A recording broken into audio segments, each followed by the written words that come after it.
Kevin Ball, good to go tonight? He'll be a game time decision. Yeah. As about Connor's area, like it did look like he was quite comfortable on that line with Farabee and Kadri, but he's had a frustrating start to the season. What did you like about him on that top line? Yeah, I find when Connor's digging into the game, the hard parts of the game, he has the puck a fair bit, and that's when he's at his best. So that's always been our challenge with him, is that you have to find a way, as a guy that we need to generate some offense, how do you get the puck more? And a lot of it comes to the hard parts of the game. So there's always the push on us to make sure that he's competitive in those areas, because we feel like when he does have the puck, then things happen. Yeah. So you didn't feel like there was any hangover from the two injuries last year to start this? Not from where I sit. I can't tell you if that was in the back of his head at all. I didn't see it in training camp. I know he had a great summer, so I don't think that had anything to do with it, yeah. Speaking of generating offense, the team went through a tough stretch with 9 goals in 7 games, but now 23 goals in 7 games since then. What's led to that uptick in offense? You know, we talked a lot about when we weren't scoring, there was a lot of chances that we had that were weird. They weren't going in. Like, I just have the Rasmus ones in my head. There's empty net goals that he puts 2 of them wide. I mean, that doesn't normally happen. So, one, we were in a stretch. 2, I think we've got guys that are going in the net harder now. Other than that, it's not much different. And on the defensive side, Ryan, you've allowed 1 goal in back-to-back games. What do you attribute that to? Goaltending, for one. I think he's been excellent to start with over the last few games for sure.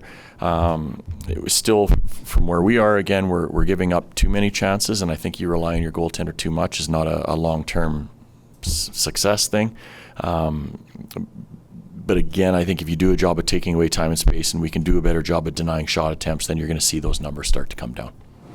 You still feel like there's a little more offense that could come from your group of blue liners, or is there some more chances to kind of engage with them offensively? I think there's chances, for sure. They all have the green light to go and get involved in the rush, and I think they've done a better job of recognizing situations when it makes sense to go. So it's not an all or nothing thing, or it doesn't make a lot of sense to join the rush when they're making it a 4-on-4 rush. So I think they're doing a better job reading those situations, but a lot of it for me will be them getting shots through from the point. So if they can do a job of getting the pucks through, then I think you'll see some of the offensive totals creep up for some of the guys in the back end.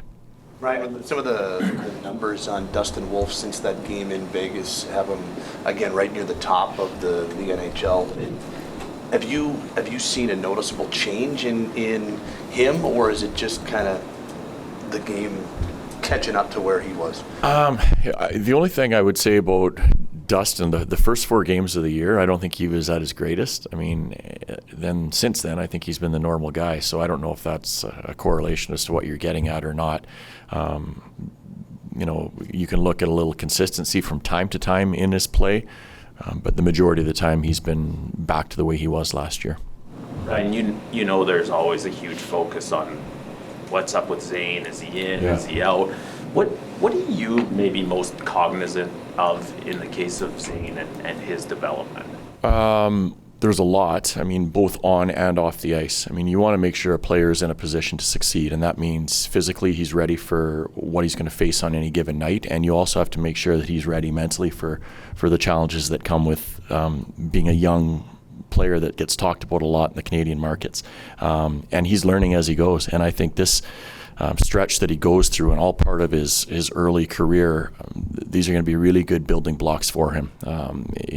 For a young guy to have to deal with all the stuff that comes with it, he's handling it very well, but it's our responsibility to make sure that we're doing everything we can to make the team successful, for one, and also the player successful. Can you give us a little sense of what, and I understand it looks like he's in tonight, but a day he's not in the lineup, what are you doing with them that might be different from a 28-year-old? Mm-hmm. Well, he gets, like, the game prior that he didn't play, he's on the ice 25 minutes before the rest of our guys, so there's extra work on areas that we think he excels at, so along the blue line, some of his first passing stuff, so he works on that stuff, and then there's more attention, as you'd expect in the gym for a younger player, because they're physically not mature like a 28-year-old would be. So there's a lot more focus on that side of things when he isn't playing. You have to make sure he has the necessary rest when he's in the lineup, of course.